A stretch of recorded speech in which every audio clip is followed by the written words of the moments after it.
You all join palms and repeat after me. I take refuge in the Buddha. I take refuge in the Buddha. I take refuge in the Dharma. I take refuge in the Dharma. I take refuge in the Sangha. I take refuge in the Sangha. Keeping the palms joined.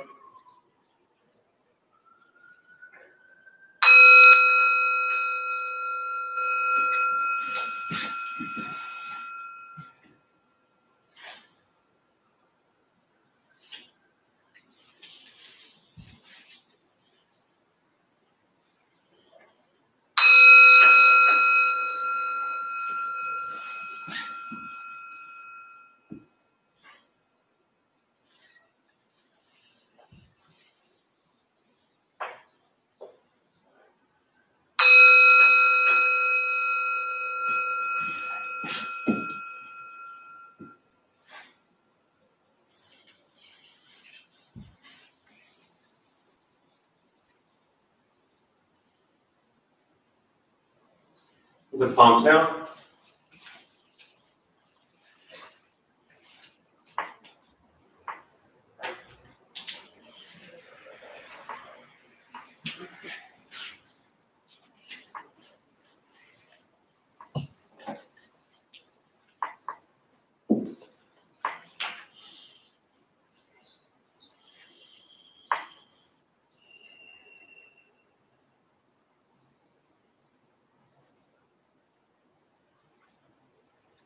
So good morning, everybody.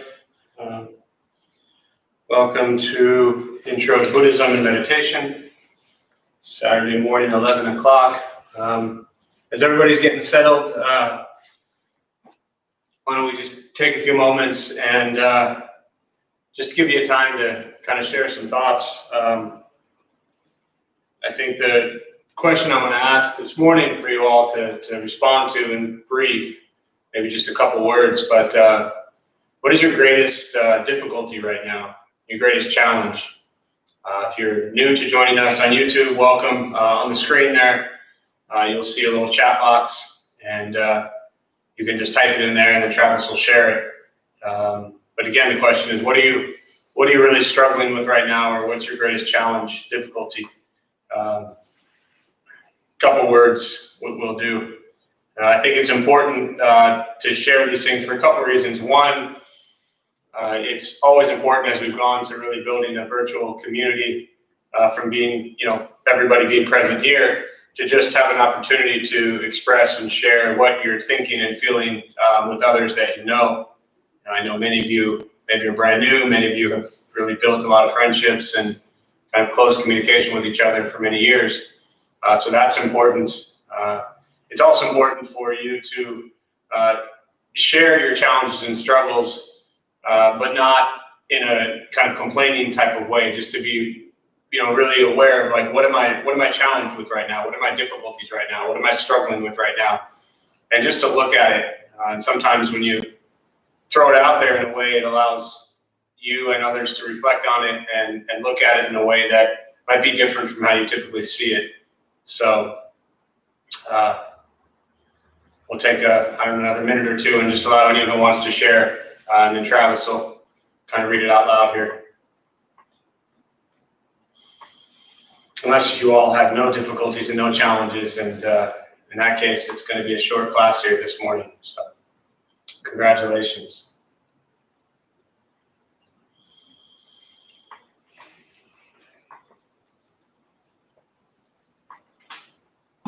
So Lane shared that they're struggling with remaining calm. Mm-hmm. Carol said restlessness and sadness. Jamie said too much time to think. Anne said the sadness of what's going on in Minnesota and other cities. Mm-hmm. Bobby said missing my kids and grandkids. Sarah said depression and anxiety around being a step parent.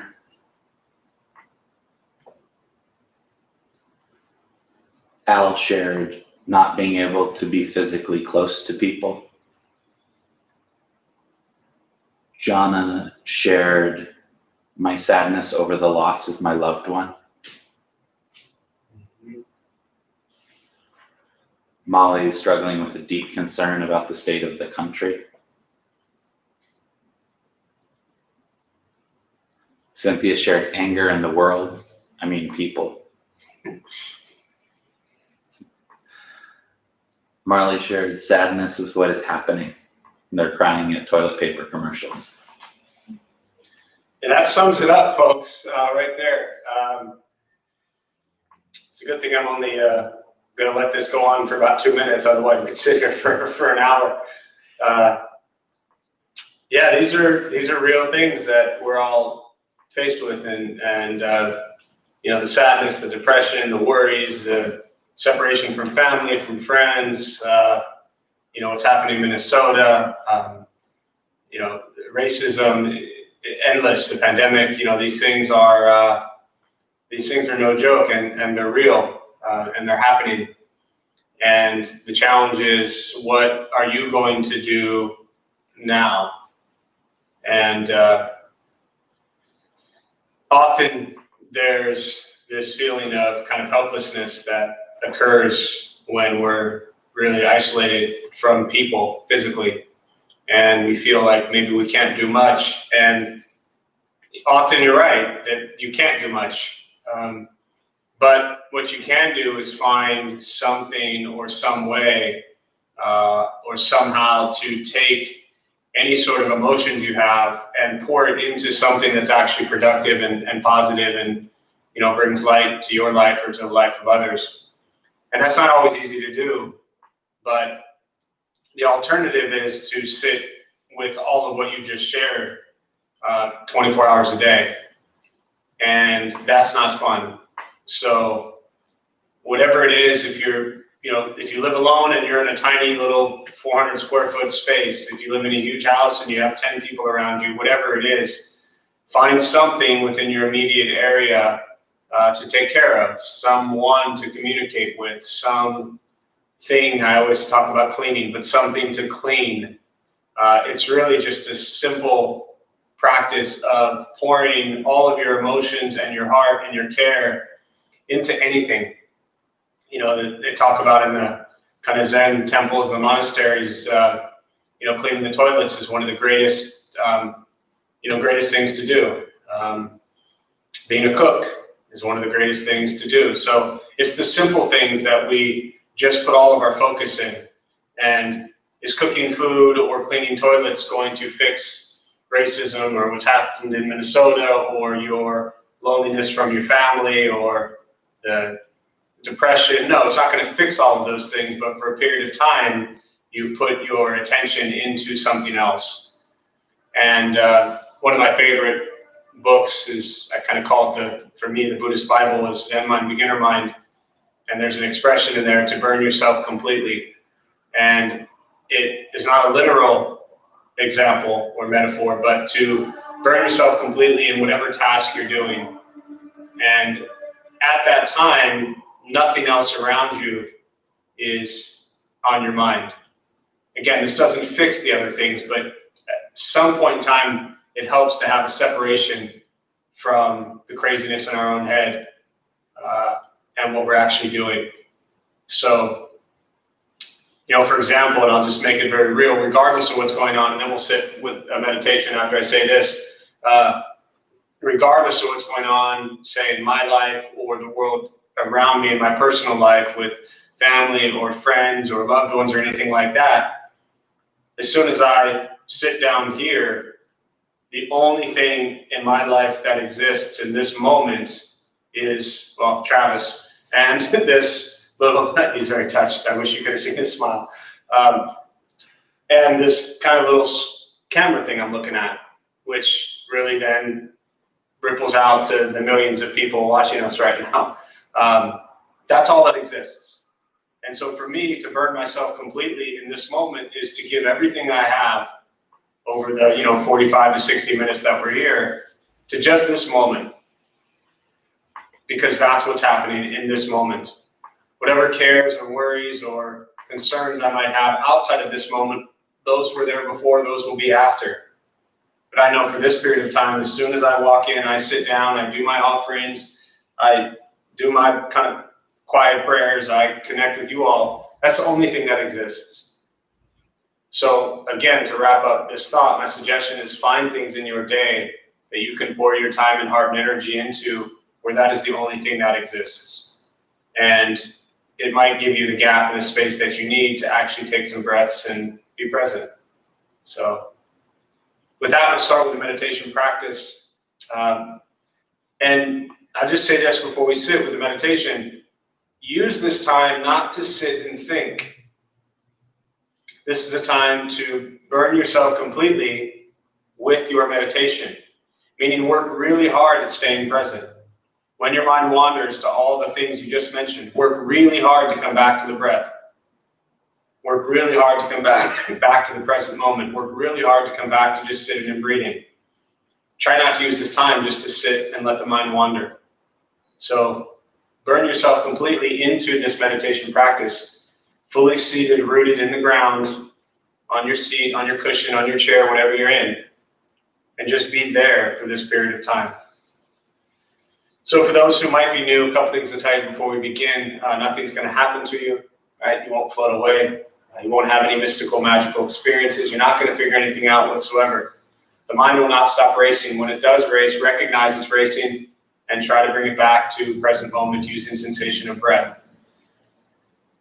Posture, you just want to be comfortable. If you're on a cushion, trying to slide to the front third, pushing the stomach forward, allows the back to straighten. Shoulders are relaxed, hands are on the knees or in the lap, whatever's comfortable. If you're on a chair or whatever you're sitting on, also trying to sit up straight, relax the shoulders. I will guide us as we begin. We'll settle into a little bit of silence. Most important, don't expect anything. We're just going to sit and breathe.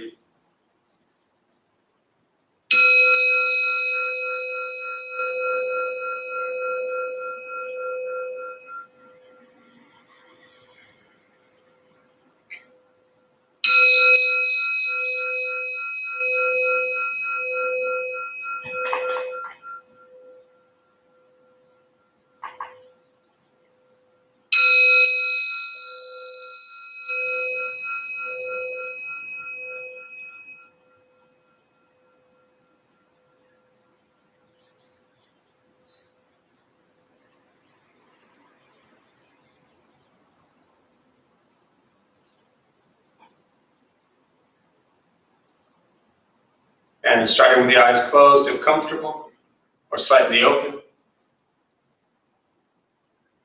Mouth open or closed.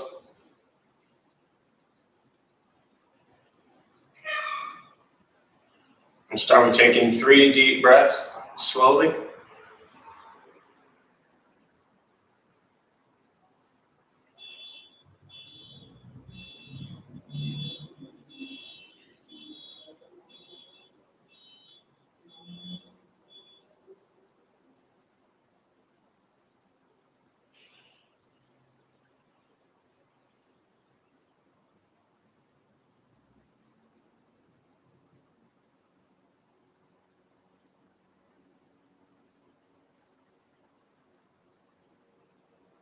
Eventually, settle into a natural rhythm of the breath.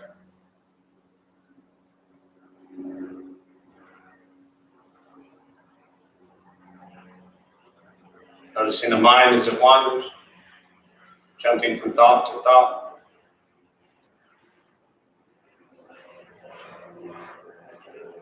Start with gently guiding the attention, focus to the stomach or chest.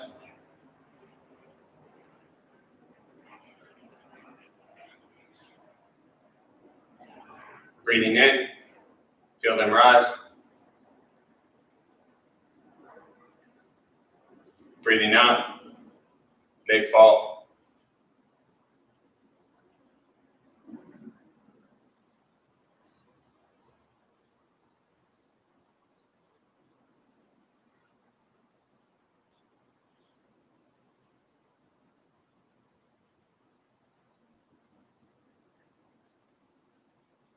Simply continue this practice,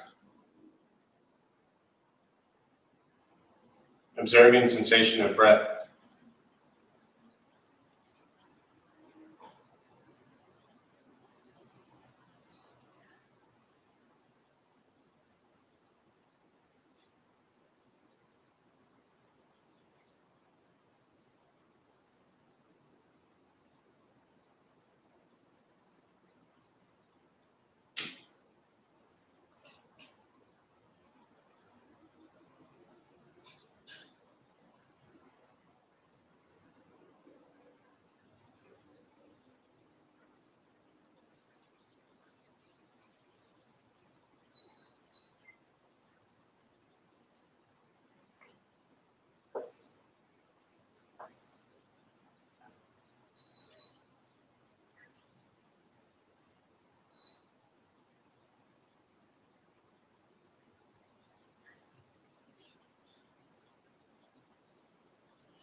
And as the mind wanders, lost in thought, recognize it.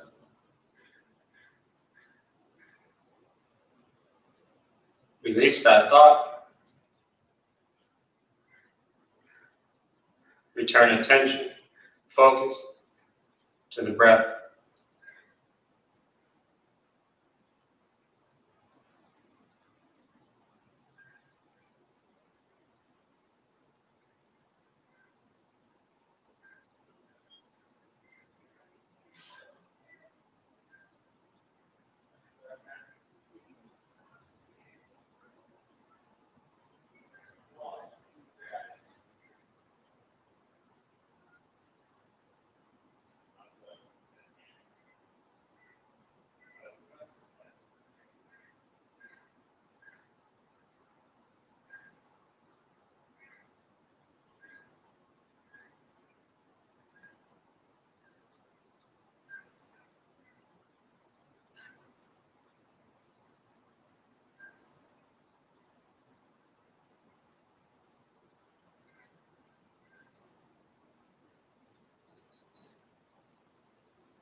Breathing in,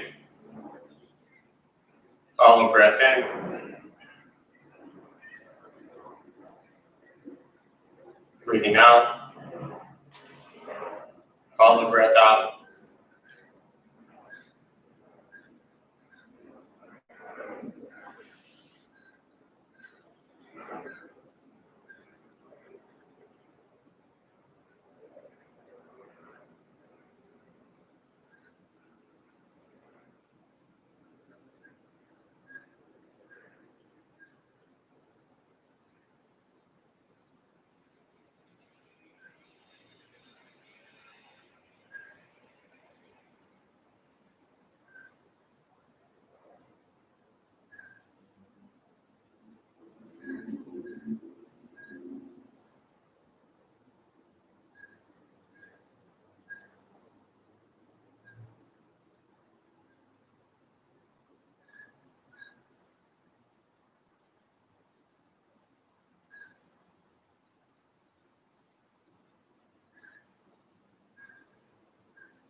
Where's your mind?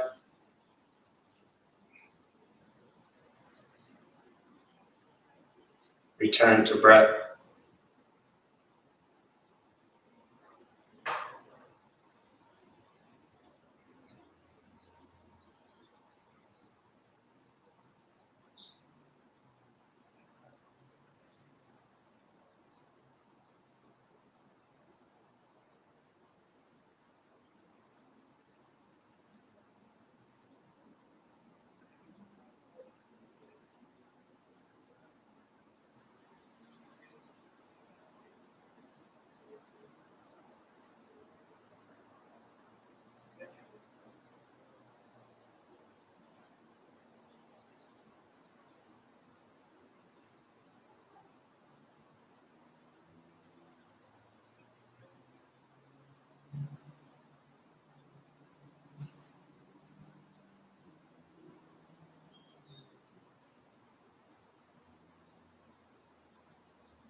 letting go of expectations,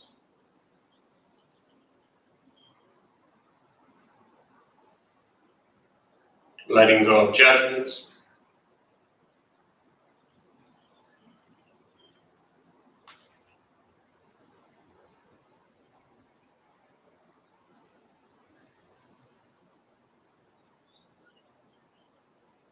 just sitting, breathing.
And with the body still, rested,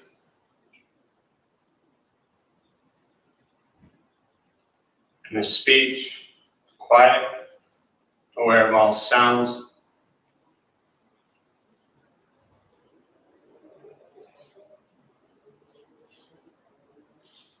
and the mind learning to settle,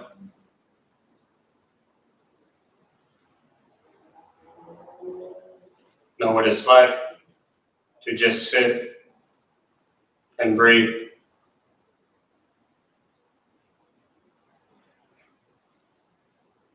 Knowing with each breath, there's nothing else to do,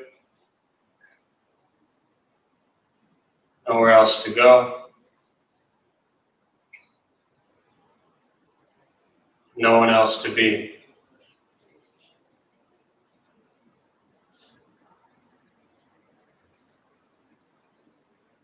Everything beautiful, just as it is. Sitting, breathing.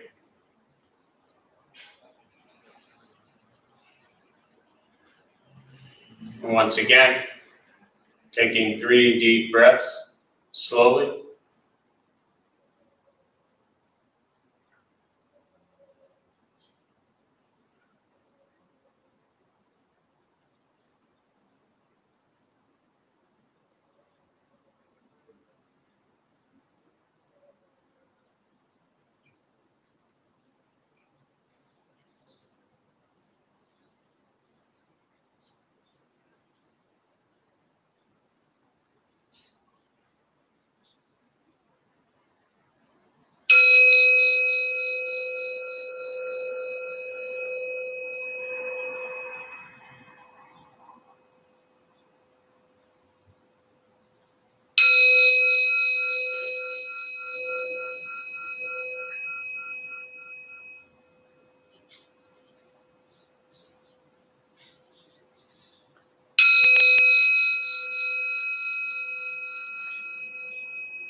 And as you slowly open the eyes,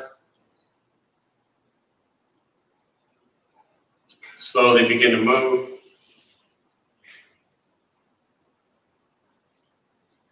And most important, with the practice of meditation, is to recognize how you feel now, immediately after.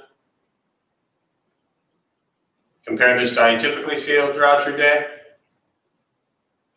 And recognize the difference, if there is one. And ask yourselves how you prefer to feel every day for the rest of your life. And realize every feel now, if it's quiet, calm, and still, or a busy mind, racing mind, whatever you're sitting with at this moment, has nothing to do with anything I said. It's nothing to do with how we sit, the hands across the legs. It's nothing to do with the sounds around us or where we are or anything else for that matter. It has everything to do with your own mind and your own mind's reaction to an external situation. This is what the Buddha called pratitya samuppada, dependent origination. This is the basis for his awakening. The word Buddha simply means awakened. He was a human being, no different than any one of us, who began to understand why he suffered, why he got angry, why he got sad, why he got depressed, stressed, anxious. All of the things that you all just mentioned. He explained why this happens.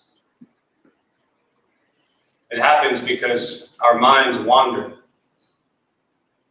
and we lack the ability to stay in the present moment. And while in the present moment, acting from a place of kindness and compassion and love, not from greed and anger and ignorance, but addressing the things in our lives that trouble us, but with a mind that is clear, is centered, is focused, is not distracted, is not wrapped up in media, social media, is not wrapped up in gossip, is not wrapped up in slander, but stays present, that takes care of the present situation. The world's been a mess for a long time, and the world's going to be a mess for a long time. The first thing we must address is you. Are you a mess? First, take care of that. And when you take care of that, and while you're taking care of that, you can then also look at the world around you and think, how can I make a difference? Too many people think they can't do anything while they're sitting in their house, or they can't make change while they're sitting in their house. I've seen more creative ways for people and communities to connect and reach out than ever, from the comfort of your own dwelling.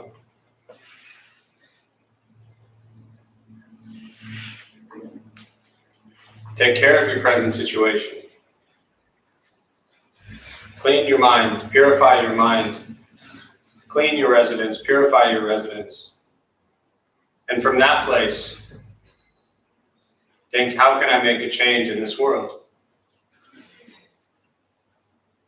How can I share one post or one idea that might make somebody smile?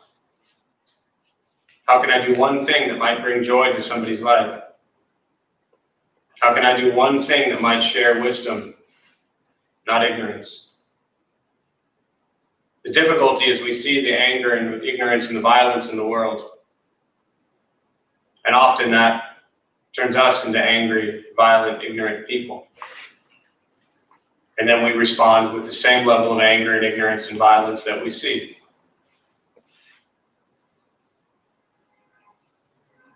It might not look like it.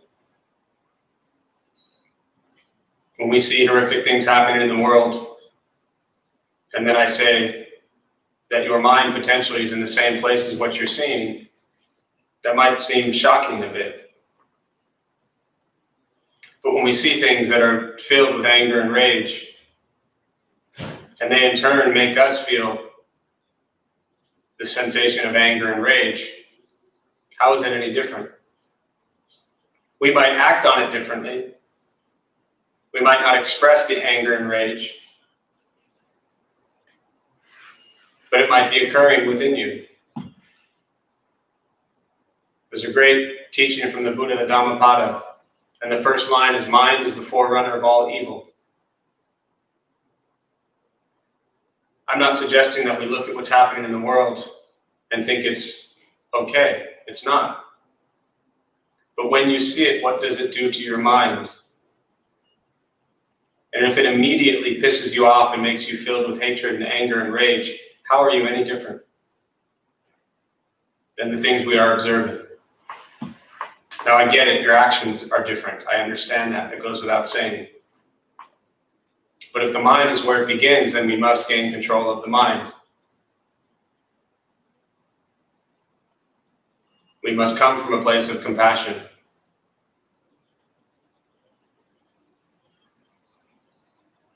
These are the moments and times to practice the most.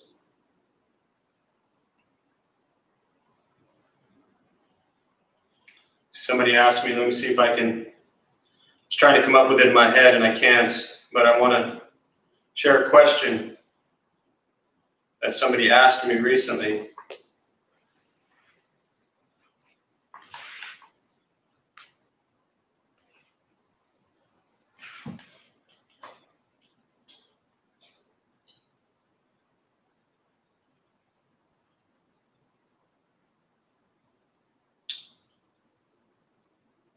The question was, how does one make sense of compassionless people?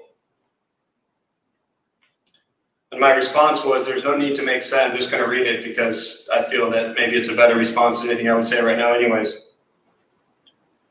My response was, there's no need to make sense of everything. Observe it and do what one can to make a difference.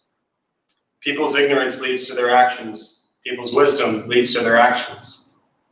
So cultivate wisdom, and that will lead to wise actions. If you cultivate ignorance, that will lead to ignorant actions. The follow-up question was, thanks, the wisdom helps, but how do Buddhists process emotions? How does one empathize with trauma, grief, suffering in an efficient and helpful way? And my response was, the Buddhist practice, and this is what I learned through Buddhist practice, the Buddhist practice for processing emotions is to be with them as they are, yet to understand their impermanent and ultimately illusions based on our ignorance. And when I type these things, I type them pretty much how I speak, which is really without much thinking about it. It's just what comes out. Again, the Buddhist practice for processing emotions is to be with them as they are, yet to understand their impermanent and ultimately illusions based on our ignorance.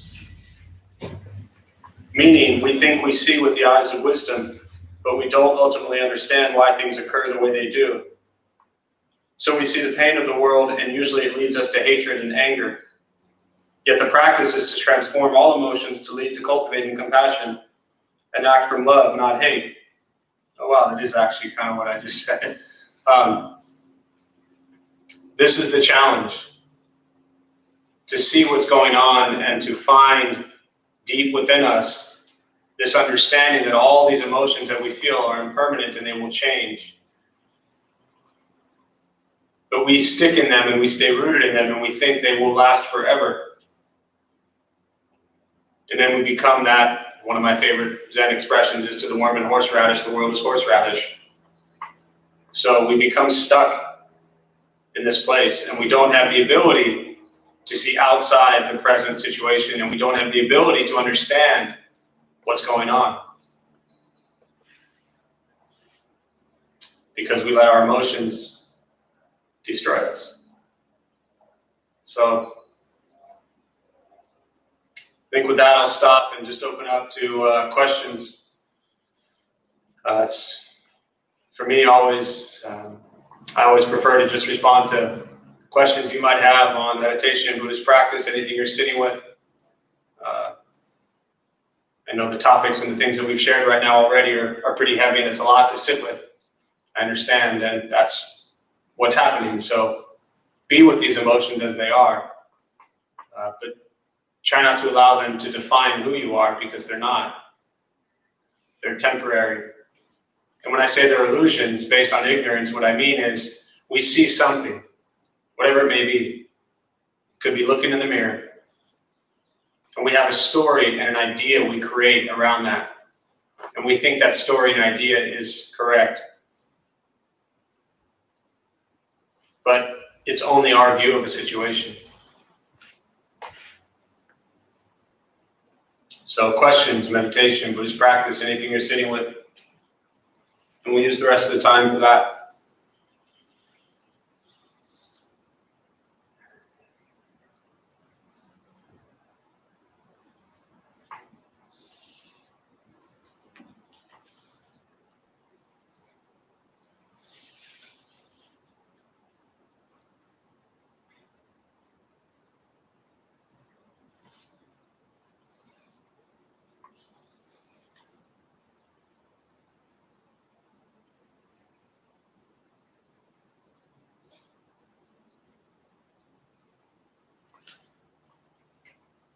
Cynthia shared, it feels like it's taking more energy and effort to stay in the moment. I read no news, but it filters through and is painful. Sitting in and breathing is amazing, but gosh, it feels like I'm in a paintball game where I'm just sitting here and the paintballs are hitting from every direction, even though I don't want to play. That's a great metaphor. So the illusions that I talk about and the ignorance I talk about, and that's a great metaphor, and I get it, I understand, and I'm going to come at it from the only place I know how to come at it, which is really for me, what helped me the most is looking at Zen practice and Zen teachings, and ultimately which come out of or are part of or are in and separate from and no different from and the same as Buddhist teachings, which is that there are no paintballs and there is no Cynthia. And I know that might not make it so simple to understand, but when we attach to the sense of self and we think we are this permanent being, and we think that all of our views and perceptions and, you know, the even as you said, the filtering in, you know, the not watching the news or the media or things like that allows to filter in. The challenge is not the news. The challenge is not the media. The challenge is your reaction to it. So whether you don't watch it or you do watch it, which I get it, those of you who know me, I always talk about watch less news, less social media, things like that. But the challenge is really not the watching or not watching. The challenge is how do we respond to it. And when we observe it and we see it, and it makes us feel like we're just, you know, sitting there while paintballs hit us, we're really wrapped up in our views and our sense of self. So, no self, no paintballs. Do something. Engage in whatever way you can, but in a positive way. And it doesn't mean shoot paintballs back, right? What is the paintball? The paintball is anger. It is greed, and it is ignorance. These are the three poisons, as Buddha taught. This is the second noble truth. The cause of our suffering is greed, anger, ignorance. So these paintballs that you see are greed, anger, and ignorance. And as you know, the way we overcome greed, anger, and ignorance is with compassion, wisdom, and generosity. So find ways in this selfless self to live with generosity, compassion, and wisdom. And the paintballs fall away. The sense of self falls away. But to kind of sit here, and this is just a metaphor that's going on in my head, or the kind of the visual image that I'm seeing in my head, to kind of coming back to the news or the media or the paintballs, to sit there and kind of like be blocking it and pushing it away and trying to hide from it and resist it and fight it or dodge it. It's the same thing as letting it hit you in the face. Allow it to be there, but see the ignorance and the impermanence in it all. And the practice is to almost become fully engaged with it, yet not emotionally, not so emotionally reactive to it. Observe it all.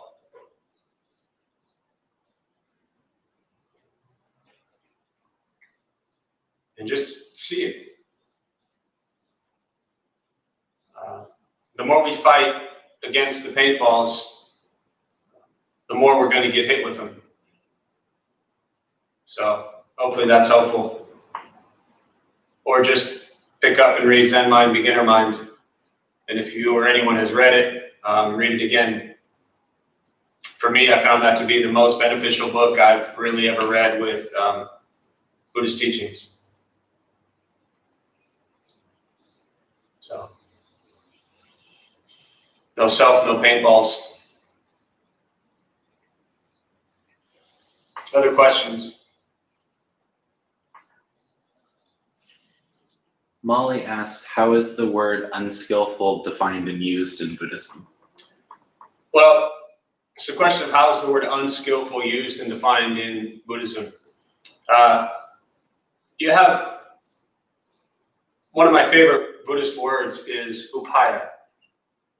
And it really is skillful action. Skillful means. And so when I hear unskillful, I just immediately think of skillful, where for me, looking at every action as far as being skillful or unskillful, when I think of skillful, is it of benefit to others? And is it of benefit to self? And I don't mean benefit to self in like a greedy kind of attached way, but does it bring joy? Does it bring happiness? Does it bring a sense of calm and peace to those around you and to yourself? Or do your actions, anything with the word skillful to me is skillful actions. And actions is karma, for those who don't know. Just to touch on that briefly, the word karma means action.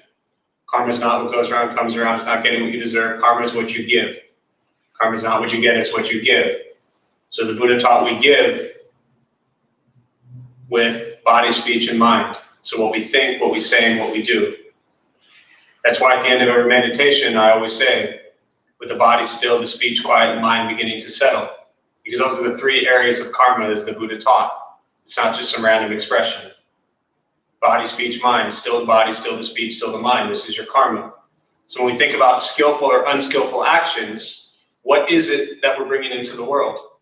What is it that we're bringing into the kitchen? What is it that we're bringing into the living room? What is it that we're bringing into the bathroom? What is it that we're bringing into our front yard? What is it that we're bringing into the car when we sit in it? Are we bringing generosity, compassion, wisdom, or are we bringing greed, anger, ignorance?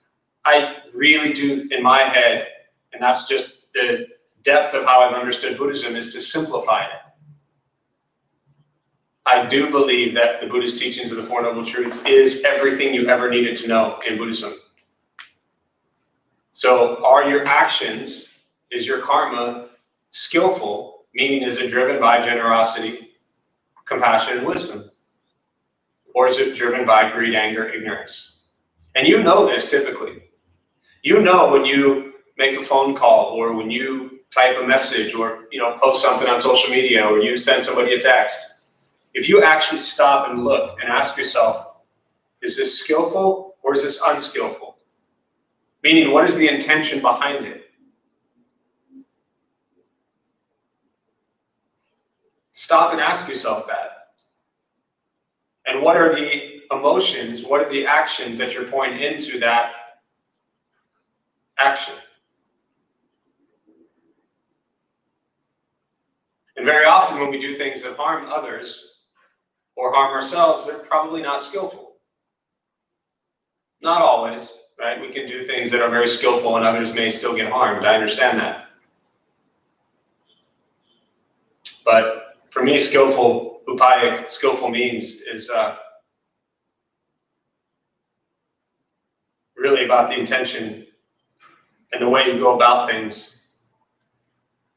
Not to make it all about this place, but for me, 14 years ago when we started Dharma Bum Temple, to me the Dharma Bum Temple was an upaic thing to do. Kind of the action of upaya, the skillful means. Creating a place that those who show up here, and all of you, can learn Buddhist practice is very skillful. Right? If we all, as I say this all the time, if we all put on robes and bowed and chanted in other languages and did all kinds of rituals and offerings, most of us wouldn't be sitting here. So the intention was, how do we make something simple for people to understand and actually make it useful in their life? That's upaya. Skillful means. So hopefully that's helpful.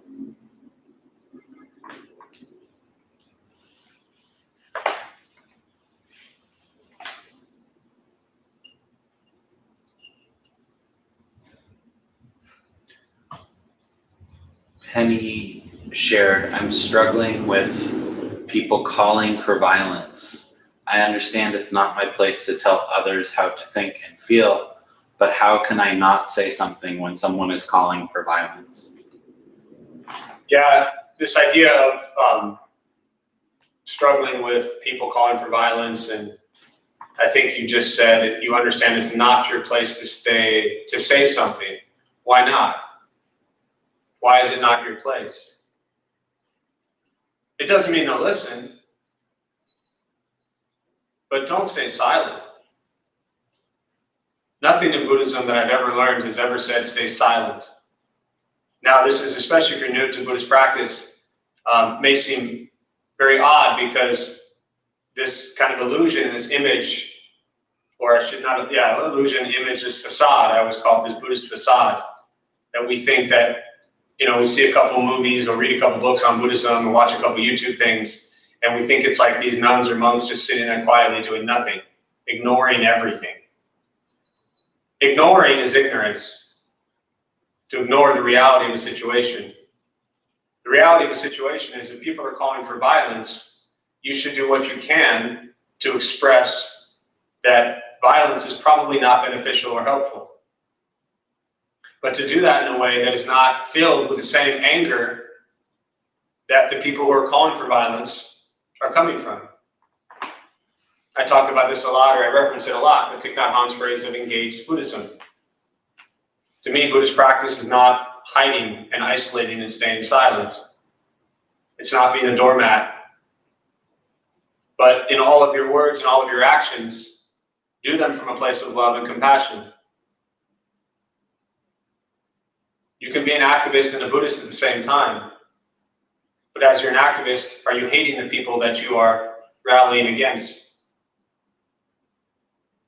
If you are hating them, that's not so Buddhist.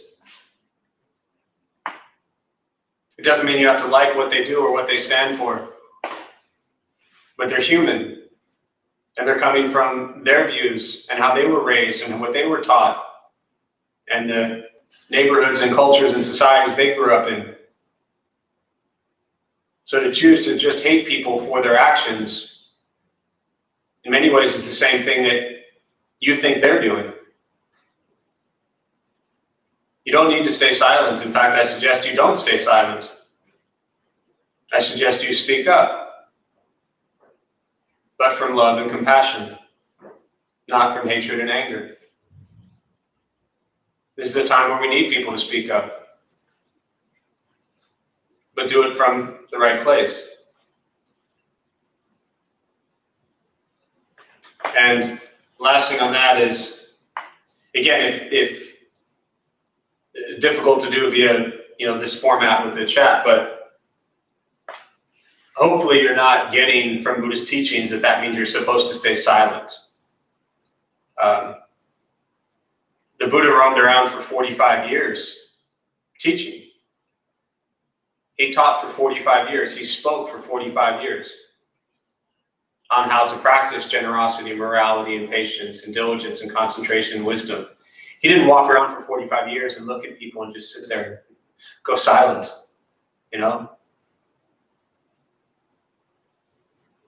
He taught. He shared how to live skillfully, how to live mindfully, how to live compassionately. You don't need to be the Buddha to do those things. He saw all kinds of violence and rage, but he did not respond with violence and rage. He responded with compassion and wisdom, which are the two wings to Buddhism. Wisdom and compassion. And I reference this a lot also, but Martin Luther King nominated Thich Nhat Hanh for a Nobel Peace Prize for his work around social justice issues.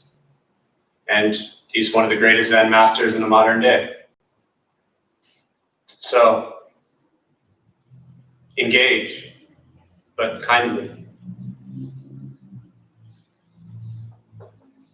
And I just had a metaphor of going back to the paintballs, kind of combining a couple things in my head right now, but when I see paintballs coming at me, I just imagine them as hearts, little red hearts that are coming at you and being shot at you from people who are filled with anger. And when we are angry, we don't act so well. So that's what you have, is people who are angry, they're hurt. But what they really need is love, not to be shot back at. The other image I had, it's a children's book we use in our family Sangha. I think Lisa got it years ago. I don't really know where it came from. Might have been Lisa, but it's called An's Anger. I think it's A-N-H-S, Anger. Children's book, but I swear every adult should read it. At the risk of ruining it for you, it's turning a kind of an angry monster into a beautiful flower. So when I said that about the paintballs and the hearts becoming hearts, I thought of An's anger, of the monster becoming a beautiful flower, and how the child can transform and work with these emotions. And I mean, to be quite honest, all we are is big children. Somehow we hit X age and we think like, okay, I'm supposed to, be an adult now. Like, what does that mean? Many adults are more of a mess than they were when they were 7. No offense to anyone who's offended by that. We're just older and maybe never learned how to deal with our emotions. So learn to transform these emotions into hearts or flowers.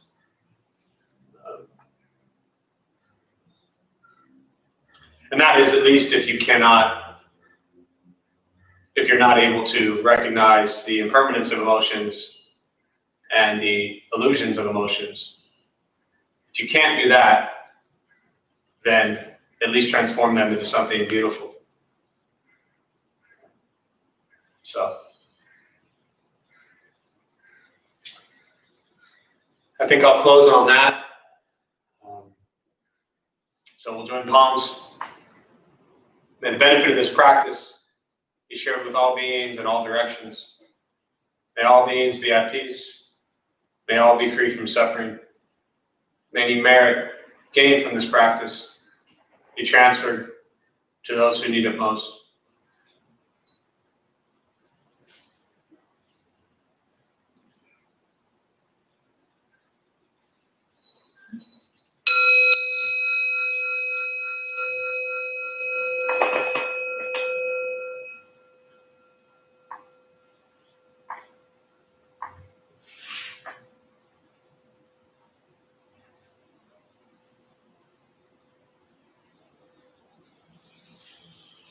So a few quick announcements. Thanks all for being here and joining us. My name is Jeff. I'm a Dharma bum. We opened up this temple 14 years ago to introduce Buddhist practice, meditation, and local folks. Those of us who lead, we're not monks, we're not nuns, we're not gurus, we're not masters, we're not teachers, we're not looking for students. We're just practitioners. We take our understanding of Buddhist teachings and put it into terms that hopefully make sense to those who show up. We have about 90% of our schedule pretty much online now. Or online, almost all of our schedule. Tuesday night, Wednesday night, Thursday night. Tuesday, I do the intro to Buddhism and meditation. Wednesday, Alex does the metta, loving kindness. Thursday, Travis does Dharma Bum basics and meditation. Those are all on YouTube, as well as this Saturday morning. Everything else is on Zoom. If you go to our website, thedharmabums.org. You'll see the schedule there. Click on it, open it up, and it'll tell you the info to join on either Zoom or YouTube. On Zoom, I think as of even today or tomorrow, they are requiring an update. I think it's like version 5.0. So if you're having any trouble logging on to the Zoom classes, just make sure you update your version. All of our recovery classes are meeting, all of our family sangha, our college group, our teen group, everything is happening. Our Sunday 2 o'clock Bob's class started again last week. It'll happen again tomorrow. Putting Buddhist philosophy back into mindfulness. So please do what you can these days, now more than ever, to take care of whoever and however you can. It's too simple to sit at home and wherever you are and just stir in anger and hatred. That's why I love allowing people to kind of share at the beginning, because it's a very real sense of where people are coming from. So look at puppies. Find an Instagram page that shows cute animals. Whatever it is, find things for a few minutes a day that makes you smile, and do that more often. Please be safe. Dharma Bum Temple, we're not opening anytime soon.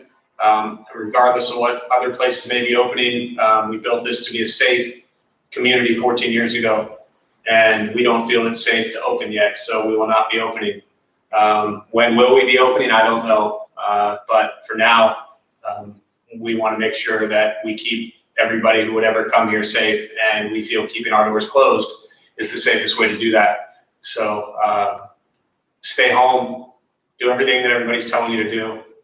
People are dying, literally, and the medical professionals are killing themselves to take care of everybody else. So please do your best to stay home and be safe. Thanks all. I wish you well. We'll see you soon.